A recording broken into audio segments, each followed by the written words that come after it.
علیکم ورحمت الله تعالی وبرکاته.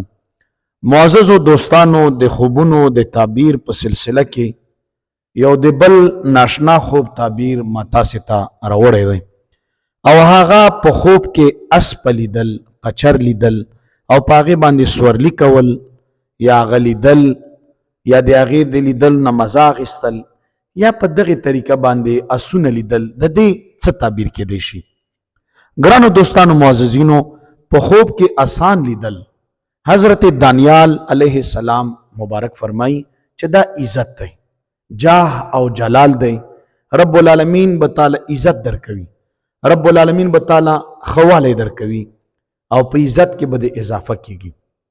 او بیا کوي نه چې اسپدو خو د هغه مهار نشته، د هغه زین نشته، نو د دې تعبیر بیا دا دی چې د په عزت کې به کمی راځي. یا یې ولي دا اسپا چې د هغې لکې اوږده ده، نو تعبیر دا دی چې د به هغومره خادمان او نوکران وي، او که ویې لیدل چې لکې لنډه ده، هغومره به د خادمان او نوکران چې وي دا کم وي. اسپا دا ژوند دی، د اسپې په بدن کې چې کوم کمی وي، تا په عزت او په ژوند کې به کمی راځي.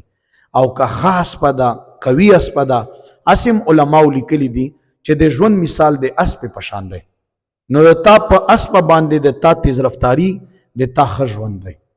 او که د تا په اسپه کې کمی وي، د اختانو، د مهار، د ناستې د ځای، د کجاوې، د دې دا د تا په ژوند کې د کمی نشانی ده. نو څوک هم چې داسې خوب وویني دوستانو، د هغه عزت په زیاتېږي. خو که په اسپه کې کمی و، یعنی چونکې اسپه خو پخوا سورلي وه، نو سورلي چې و دا خو ژوند دی، ځکه چې موږ په دغې دنیا کې مسافر یو، سواره یو، روان یو آخرت طرف ته، نو د موږ مثال د سوارو دی. لہذا چې څوک هم سورلی کې کمی وویني، د ده په ژوند کې د ده په عزت کې به کمی راځي. نو دا د خوبونو سلسله وه چې روانه ده، او تاسو هم دعا کوئ ما ته، ځکه چې مرۍ مې هم ډېره خرابه ده او اکثر زه بیمار وم، چې الله تبارک وتعالی مالا شفا راکړي، چې په هر ځای کې وایي ښه ژوند درته غواړو، الله مو خوشحاله لره. جزاکم الله.